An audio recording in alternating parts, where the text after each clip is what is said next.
Chapitre 9.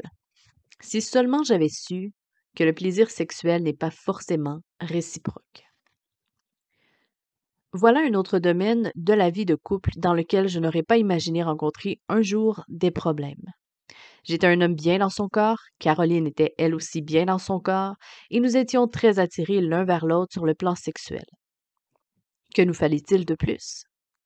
Je pensais que nous allions tous deux connaître le bonheur parfait au niveau de l'acte conjugal. Pourtant, après le mariage, j'ai découvert que ce qui peut être un vrai bonheur pour l'un peut être quelque chose d'insupportable pour l'autre. Personne ne m'avait dit que les hommes et les femmes sont différents. Bien sûr, je connais les différences physiologiques évidentes, mais je ne savais pratiquement rien au sujet de la sexualité féminine. Je pensais qu'elle trouverait autant de plaisir que moi dans l'acte conjugal, qu'elle voudrait faire l'amour aussi souvent que moi et que nous serions aussi satisfaits l'un que l'autre dans ce domaine. Mais je le répète, j'ignorais presque tout de la sexualité féminine. Et je me suis rendu compte que de son côté, Caroline ne connaissait pas grand-chose à la sexualité masculine. Si j'avais réfléchi à la question, j'aurais peut-être découvert ce texte de l'Écriture. Lorsqu'un homme sera jeune, marié, il n'ira pas à l'armée, et on ne lui imposera aucune charge. Il sera exempt pour raison de famille pendant 1 an et il réjouira la femme qu'il a épousée. Deutéronome 24, verset 5. Je comprends le lisant qu'il faut 1 année à de jeunes mariés pour apprendre à se réjouir l'un l'autre sur le plan sexuel. Là encore, mon manque d'information était flagrant. Ce que je vais partager avec vous dans ce chapitre correspond à ce que j'aurais aimé qu'on me dise sur la question de l'acte conjugal avant que je me marie. Premièrement, j'aurais souhaité savoir que les hommes sont concentrés sur les rapports sexuels, tandis que les femmes accordent davantage d'importance à la relation. Si donc la relation a été brisée par des paroles dures ou un comportement irresponsable, l'épouse aura vraiment du mal à désirer se donner à son mari. Pour elle, les relations sexuelles sont un acte profondément intime qui est l'expression d'un amour véritable. Le comble, c'est que les hommes pensent souvent que faire l'amour résoudra tous les problèmes relationnels que peut connaître leur couple. Il me parle avec colère, disait une épouse, et 1/2 heure plus tard, il dit qu'il est désolé et me demande si nous pouvons coucher ensemble. Il me dit: j'aimerais te montrer à quel point je t'aime. Il pense que si nous avons des rapports sexuels, cela réparera tout. Eh bien, il se trompe. Je ne peux pas avoir de relation sexuelle avec un homme qui m'a insulté.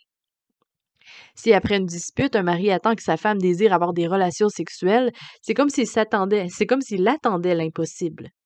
Dans ce cas, des excuses sincères et un véritable pardon doivent être exprimés avant que l'acte conjugal ne soit à nouveau possible.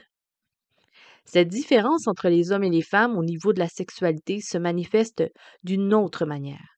Pour les femmes, les relations sexuelles commencent à la cuisine et non pas seulement dans la chambre à coucher. Si le mari sait exprimer son amour à sa femme dans la cuisine, elle sera bien plus ouverte aux relations sexuelles quand il arrivera le temps d'aller dans la chambre. Si le langage d'amour de sa femme correspond au service rendu, alors le fait qu'il fasse la vaisselle et sorte les poubelles pourra s'avérer excitant pour elle. Un jour, un homme m'a dit: si j'avais su que le fait de sortir les poubelles était sexy pour mon épouse, je les aurais sorties 2 fois par jour. Personne ne me l'a jamais dit. Si les paroles valorisantes correspondent à son langage d'amour en la complimentant pour le repas ou en lui disant combien il la trouve belle, son mari suscitera en elle un désir d'acte conjugal. Un homme peut jouir d'un rapport sexuel satisfaisant avec sa femme, même s'il n'est pas aussi amoureux d'elle qu'il pourrait l'être, tandis que pour son épouse, ce sera beaucoup plus difficile. Deuxièmement, j'aurais bien aimé savoir, avant de me marier, que pour l'épouse, les moments qui précèdent l'acte conjugal ont beaucoup plus d'importance que l'acte en lui-même. Si la femme aime bien prendre le temps de s'échauffer, entre guillemets, l'homme est souvent prêt beaucoup plus vite. Ce sont les caresses et les baisers précédant l'acte sexuel qui amènent une épouse à désirer cet acte. Si son mari se précipite directement sur la ligne d'arrivée, elle se dit je ne vois pas ce qu'il y a d'agréable là-dedans. Sans des préliminaires amoureux suffisants, elle aura souvent l'impression d'être violée dans son intimité. Je veux me sentir aimée, a dit un jour une épouse, mais tout ce qui l'intéresse, c'est de faire l'amour. Troisièmement, j'aurais aimé savoir qu'il n'est pas nécessaire d'atteindre l'orgasme en même temps pour que l'acte sexuel soit un plaisir pour chacun. Bien des couples entrent dans le mariage avec l'idée que chaque fois qu'ils feront l'amour, ils atteindront l'orgasme au même moment et connaîtront tous deux une jouissance parfaite. Cette manière de penser est largement véhiculée par les films d'aujourd'hui. Mais en réalité, il est rare que l'orgasme soit simultané. L'important, c'est que chacun connaisse ce plaisir. En fait, de nombreuses femmes disent qu'elles préfèrent atteindre l'orgasme au cours des préliminaires amoureux. Lorsque le mari stimule son clitoris et qu'il donne ainsi à son épouse le plaisir de l'orgasme, elle est alors prête pour qu'il puisse jouir du rapport sexuel et connaître à son tour le plaisir de l'orgasme. L'attente irréaliste d'un orgasme simultané a occasionné des angoisses inutiles à de nombreux couples. Quatrièmement, j'aurais aimé savoir que si l'acte conjugal a lieu sous la contrainte de l'un des deux époux, il cesse d'être un acte d'amour et devient un abus sexuel. Le véritable amour cherche toujours à donner du plaisir à l'autre. Il n'exige jamais quelque chose que l'autre trouve désagréable. Si le mari et la femme ne sont pas d'accord sur une expression sexuelle particulière, il faut qu'ils en parlent. Et s'ils ne parviennent pas à s'entendre, alors l'amour doit respecter le désir du partenaire qui refuse. En violant ce principe, on empêche l'épanouissement sexuel du couple. Cinquièmement, j'aurais été reconnaissant qu'on me dise que les rapports sexuels sont plus qu'un acte. De par leur nature même, ils créent un lien fort. Ils sont l'expression de l'union la plus intime et profonde entre un homme et une femme. Il ne s'agit pas simplement de l'union de deux corps, mais d'une union sur les plans du corps, de l'âme et de l'esprit. Je pense que c'est pour cette raison que, selon l'Écriture, les relations sexuelles sont réservées au mariage, en effet. C'est en effet ici qu'un époux et une épouse deviennent un pour la vie. Si l'acte conjugal est considéré exclusivement comme un moyen de soulager les pulsions sexuelles de l'un et de l'autre ou de vivre un moment de plaisir, son véritable but n'est pas atteint et il devient finalement un acte égoïste comme un autre. En revanche, s'il est pour chacun des époux un acte d'amour qui leur permet d'exprimer de la manière la plus profonde qu'il soit leur désir de se donner l'un à l'autre, il conduit à leur épanouissement sexuel.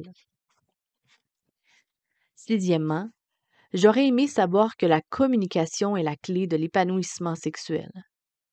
Alors que dans notre société, le sexe n'est vraiment plus un sujet tabou, bien au contraire, je suis toujours étonnée de rencontrer des couples qui n'ont jamais appris à aborder ensemble la question.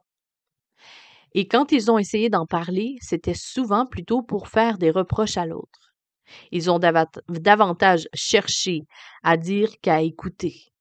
Pourtant, la seule manière de savoir ce qui est désagréable pour l'autre ou ce qui, au contraire, lui procure du plaisir est de l'écouter quand il désire parler de ces choses.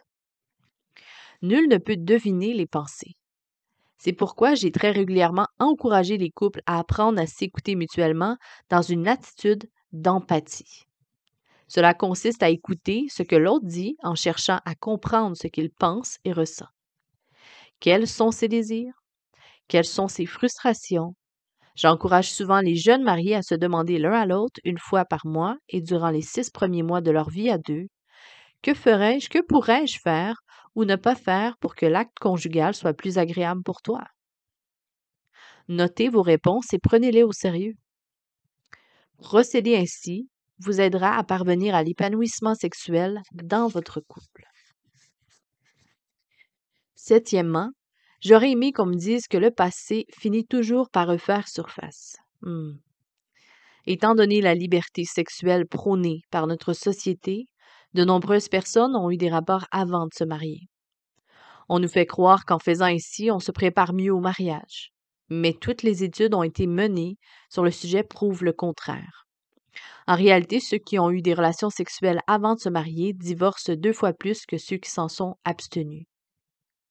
Le fait est que les relations sexuelles qu'ils ont pu avoir avant le mariage deviennent souvent, pour des époux, un obstacle sur le plan psychologique. C'est une entrave à leur unité sexuelle.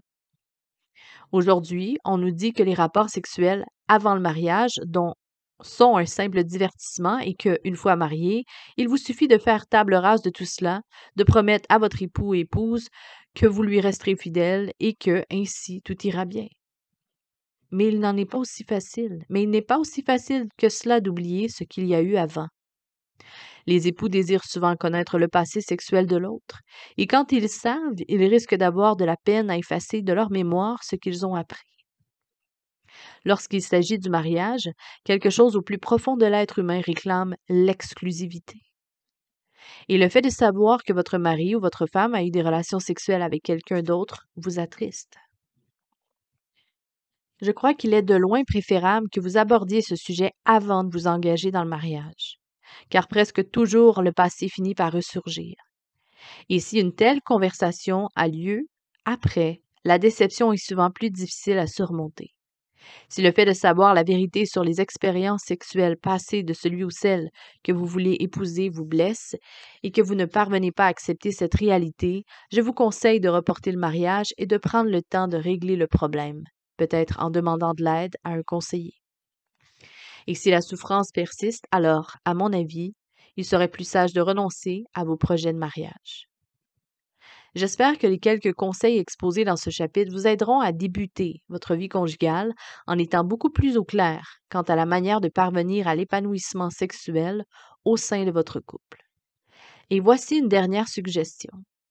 Durant la première année de votre mariage, vous pouvez lire un bon livre sur l'acte conjugal et en discuter ensemble.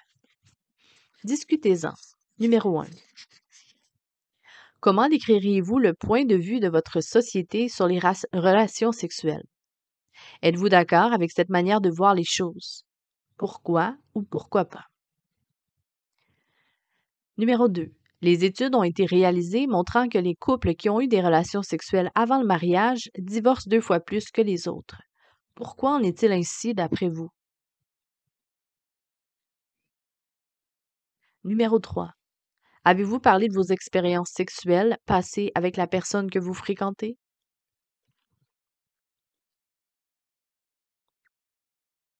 Numéro 4. Si vous envisagez sérieusement le mariage, vous pourriez lire Ils deviendront une seule chair de Henry Grass. Henry Gras. À bientôt.